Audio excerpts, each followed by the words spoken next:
How to delete the WhatsApp stickers. Hey guys, welcome back to the channel. If you want to delete stickers from your WhatsApp collection, you can do it directly within the application.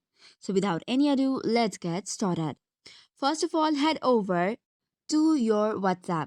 After that is done, for deleting individual stickers from favorites, head over to the conversation and tap on emoji icon. Once that is done, tap on the stickers icon and long press it. Once you long press it, tap on remove and it will be deleted from the list. Likewise, if you want to delete the sticker packs itself, here is the process to do so.